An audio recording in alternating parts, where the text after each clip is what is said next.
Good morning everyone. Welcome back to my YouTube channel.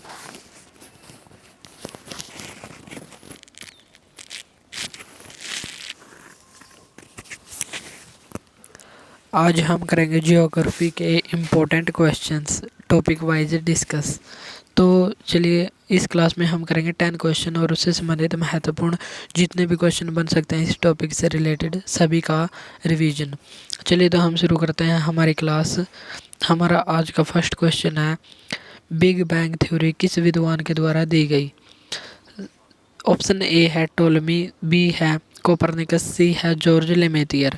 तो हमारे इस क्वेश्चन का आंसर क्या हो जाएगा? जॉर्ज लेमेथियर, जिन्होंने बिग बैंग थ्योरी दी और जो वर्तमान में प्रचलित सिद्धांत है। तो बिग बैंग थ्योरी किसने दी? जॉर्ज लेमेथियर ने। तो ये टोलमी और कोपरनिकस इन्होंने भी महत्वपूर्ण सिद्धांत दी हैं। चलिए तो हम इनकी भी चर्चा कर लेते हैं। टोलमी टोलमी ने कौन सा सिद्धांत दिया है? टोलमी ने दिया है जियोसेंट्रिक अवधारणा। इसका मतलब है जियो का मतलब है पृथ्वी, सेंट्रिक का मतलब है केंद्र में, यानी कि भू केंद्रीय है, यानी कि ब्रह्मांड के केंद्र में पृथ्वी है। ऐसी अवधारणा किसने दी है? टोलमी के द्वारा दी गई है। और कोपरनिकस कोपरनिकस भी एक महत्वपूर्ण विद्वान है पोलैंड के, जिन्होंने हेलियोसेंट्रिक अवधारणा दी है। हेलियो का मतलब है सूर्य, सेंट्रिक का मतलब है केंद्र में, यानी कि ब्रह्मांड के केंद्र में सूर्य है। ऐसी अवधारणा किसने दिया? कोपरनिकस ने। और कोपरनिकस को आधुनिक खगोल शास्त्र का जनक भी कहा जाता है। तो हमारे इस क्वेश्चन का आंसर क्या हो जाएगा? बिग बैंग थ्योरी किसने दी? जॉर्ज लेमेथियर के द्वारा बिग बैंग थ्योरी दी गई। इसके अनुसार ब्रह्मांड का वर्तमान में भी विकास हो रहा है, ब्रह्मांड फैल रहा है, इस अवधारणा के तहत यह कहा गया है। नेक्स्ट है हमारा सेकंड क्वेश्चन, हमारी आकाशगंगा का नाम क्या है? तो हमारी आकाशगंगा का नाम क्या है? मंदाकिनी और मिल्की वे। तो हमारा आंसर क्या हो जाएगा? ए व सी दोनों। और ये प्रोक्सिमा सेंचुरी क्या है? प्रोक्सिमा सेंचुरी एक तारा है, जैसे सूर्य भी एक तारा है, और सूर्य के सबसे निकटतम तारा कौन सा है? Proxima Centauri. तो हमारा क्वेश्चन का आंसर क्या हो जाएगा? हमारी आकाशगंगा का नाम है मंदाकिनी और मिल्की वे। इंग्लिश में मिल्की वे और हिंदी में मंदाकिनी इसका नाम है। अब हम इनसे संबंधित महत्वपूर्ण क्वेश्चनों को देख लेते हैं। मंदाकिनी या मिल्की वे किसका नाम है? हमारी आकाशगंगा का नाम है। और सेंटर ऑफ गैलेक्सी यानी कि आकाशगंगा का केंद्र क्या कहलाता है? आकाशगंगा का केंद्र कहलाता है वल्ज। और प्रोक्सिमा सेंचुरी क्या है? सूर्य के सबसे निकटतम तारा प्रोक्सिमा सेंचुरी है। नेक्स्ट है हमारा थर्ड क्वेश्चन, निम्न में से कौन सा ग्रह आंतरिक ग्रह नहीं है? इसके आंसर को हम बाद में देखेंगे, पहले हम देखेंगे कि आंतरिक और बाह्य ग्रह कौन कौन से होते हैं। आंतरिक ग्रहों को पार्थिव ग्रह और चट्टान से निर्मित ग्रह भी कहा जाता है। और ये कौन से हैं? जो चार ग्रह सूर्य के निकटतम चार ग्रह हैं उनको आंतरिक ग्रह कहा जाता है। और सूर्य के सबसे निकटतम ग्रह कौन सा है? बुध, उसके बाद है शुक्र, तीसरे पर है पृथ्वी और चौथे पर है मंगल। मंगल और बृहस्पति के बीच एक एस्ट्रॉयड बेल्ट, एक क्षुद्र ग्रह बेल्ट भी स्थित है, जो हमारे लिए काफ़ी इंपॉर्टेंट क्वेश्चन है। तो मंगल और बृहस्पति के बीच जो क्षुद्र ग्रह बेल्ट है, यही आंतरिक ग्रह और बाह्य ग्रहों को अलग करने का कार्य करती है। और बाह्य ग्रह कौन से हैं? बृहस्पति, शनि, अरुण और वरुण। चलिए तो हम देखते हैं हमारे क्वेश्चन का आंसर क्या होगा।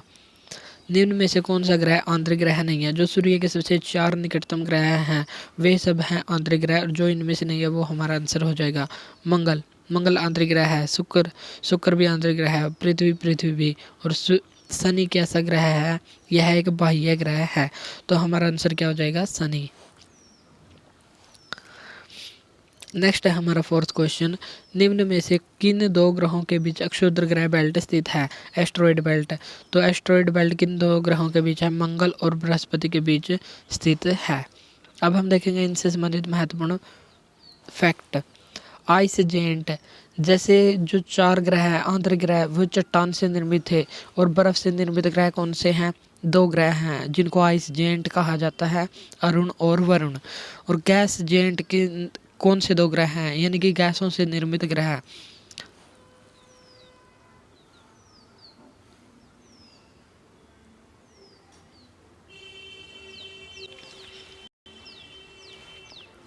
गैसों से निर्मित ग्रह हैं बृहस्पति और शनि। और शनि को वलयों वाला ग्रह भी कहा जाता है। तो ये थे हमारे इम्पोर्टेंट फैक्ट। अब हम चलते हैं नेक्स्ट फिफ्थ क्वेश्चन की ओर। फिफ्थ क्वेश्चन है हमारा, सौरमंडल में ग्रहों की संख्या कितनी है? तो वर्तमान में सौरमंडल में ग्रहों की संख्या कितनी है? 8। पहले सन 2006 से पहले ग्रहों की संख्या 9 मानी गई थी। चलिए हम देख लेते हैं कि कौन सा 9वां ग्रह माना जाता था और अब वह ग्रह नहीं है। 24 अक्टूबर 2006 को इंटरनेशनल एस्ट्रोनॉमिकल यूनियन की प्राग चेक गणराज्य में एक सम्मेलन हुआ और उसमें कहा गया कि प्लूटो अब ग्रह नहीं है, बल्कि यह एक बोना ग्रह है। बोना ग्रह क्यों? क्योंकि यह वरुण ग्रह की कक्षा में ओवरलैपिंग कर रहा है, इसलिए यह एक बोना या ड्वार्फ प्लैनेट है। अब वर्तमान में कितने ग्रह हैं सौरमंडल में? 8 ग्रह हैं, लेकिन पहले 9 ग्रह होते थे। नेक्स्ट हमारा सिक्स्थ क्वेश्चन, सूर्य के सबसे नज़दीक ग्रह कौन सा है? तो सूर्य के सबसे नज़दीक ग्रह वैसे तो है बुध, लेकिन ऑप्शन के अनुसार क्या होगा? हमारा आंसर हो जाएगा शुक्र, क्योंकि शुक्र के बाद आता है पृथ्वी, पृथ्वी के बाद आता है मंगल, मंगल के बाद आता है बृहस्पति, बृहस्पति के बाद शनि। तो यहाँ पर हमारा आंसर हो जाएगा शुक्र। यदि ऑप्शन ऐसे हो बृहस्पति, शनि, अरुण और पृथ्वी, तो हमारा आंसर हो जाएगा पृथ्वी। तो क्वेश्चन कैसा भी पूछा जा सकता है, तो हमें सभी ग्रहों के क्रमानुसार कौन दूरी के अनुसार पृथ्वी के सबसे नज़दीक है और कौन कितना दूर, तो इन सभी का हमको पता होना चाहिए। चलिए तो हम इनको एक ट्रिक से याद करते हैं। क्रमानुसार सूर्य से दूर ग्रह कौन कौन से होते हैं। ट्रिक है my very efficient mother just serve us nuts. तो इस लाइन को याद करके हम ग्रहों की दूरी के अनुसार क्रम को याद कर सकते हैं। जैसे माई से हो गया मरकरी, मरकरी को कहा जाता है बुध, तो सबसे नज़दीक कौन सा ग्रह हो गया? बुध। वेरी से हो गया विनस, विनस का मतलब है शुक्र। इफिशिएंट, ई से हो गया अर्थ यानी कि पृथ्वी। एम से हो गया मार्स यानी कि मंगल। जे से हो गया जुपिटर यानी कि बृहस्पति। एस से हो गया सेप्टर्न यानी कि शनि। और यू से हो गया यूरेनस यानी कि अरुण। और नेपच्यून से हो गया वरुण। तो ये सभी ग्रह हैं जो सूर्य के दूरी के अनुसार। तो सबसे दूर कौन सा ग्रह है? वरुण। और सबसे नज़दीक कौन सा है? बुध। और पृथ्वी का कौन सा क्रम आता है दूरी के अनुसार? तीसरे क्रम पर पृथ्वी आती है और चौथे पर मंगल। और बुध, शुक्र, पृथ्वी और मंगल कौन से ग्रह के अंतर्गत आते हैं? ये आते हैं आंतरिक ग्रह। और बृहस्पति से वरुण तक कौन से ग्रह होते हैं? बाह्य ग्रह होते हैं। नेक्स्ट हमारा 7th क्वेश्चन, सूर्य क्या है?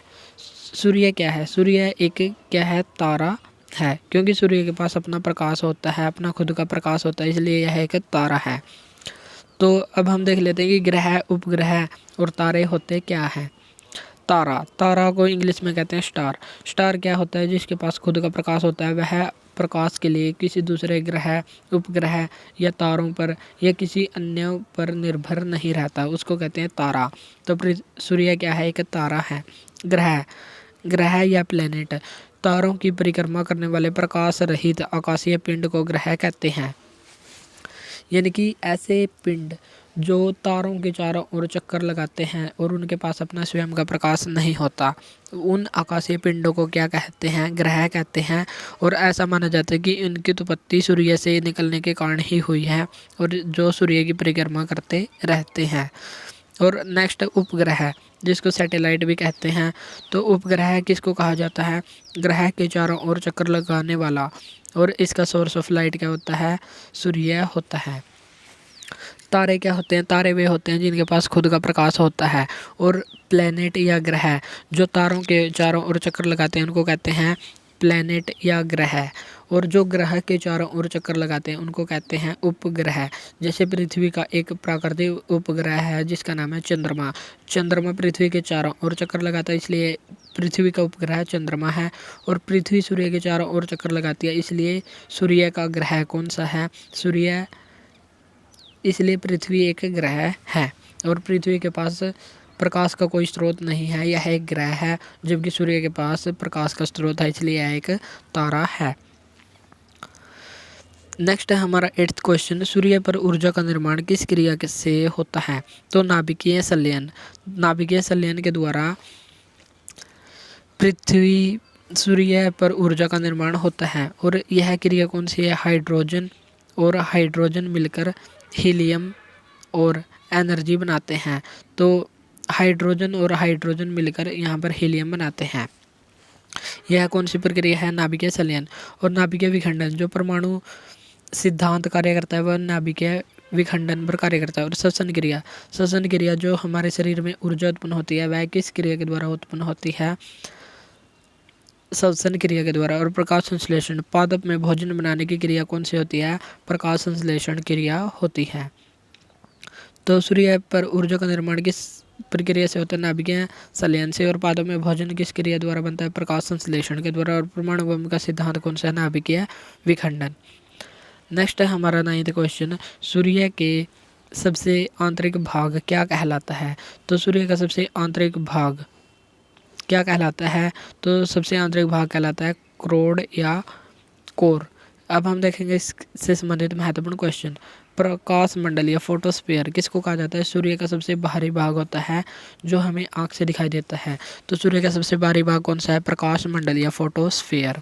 कोर या क्रोड, यह सूर्य का सबसे आंतरिक भाग होता है। सौर कलंक, सौर कलंक क्या होता है? प्रकाश मंडल पर जो काले काले धब्बे दिखाई देते हैं उनको कहते हैं सौर कलंक। और कोरोना, कोरोना क्या होता है? सूर्य का मुकुट जिसको सूर्य किरीट भी कहा जाता है। तो सूर्य से संबंधित हमें 4-5 इन शब्दों का ध्यान रखना है कि प्रकाश मंडल सबसे बाहरी भाग है, कोर या क्रोड सबसे आंतरिक भाग है, सौर कलंक जो सौर प्रकाश मंडल पर काले धब्बे हैं उनको कहते हैं सौर कलंक। और कोरोना, सूर्य का मुकुट या सूर्य किरीट किसको कहा जाता है? कोरोना को कहा जाता है।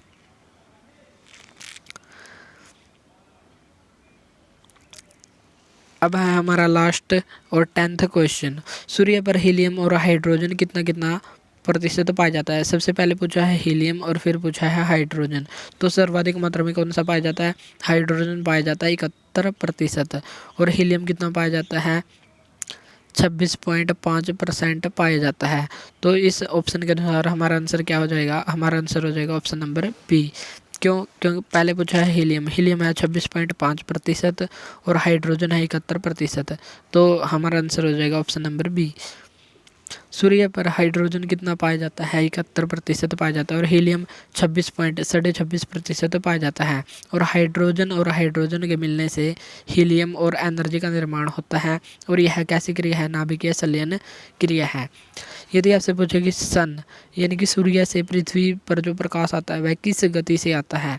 तो लाइट यानी कि प्रकाश की गति कितनी होती है? 3 × 10⁸ मीटर पर सेकंड, या इसको कह सकते हैं कि 3 लाख मीटर पर सेकंड स्पीड से प्रकाश सूर्य पर आता, सूर्य से धरती की ओर आता है। और यह लगभग 8 मिनट 16 सेकंड में पृथ्वी पर पहुंच जाता है। और यह भी पूछा जाता है कि प्रकाश की सर्वाधिक गति कहाँ पर होती है? तो प्रकाश की सर्वाधिक गति होती है निर्वात में। तो ये भी हमको यहाँ ध्यान रखना है। ये थे हमारे ज्योग्राफी के क्वेश्चन महत्वपूर्ण। नेक्स्ट क्लास में हम करेंगे इससे नेक्स्ट टॉपिक ग्रहों से संबंधित महत्वपूर्ण क्वेश्चन। तो आज के लिए इतना ही, मिलते हैं नेक्स्ट वीडियो में। Thank you.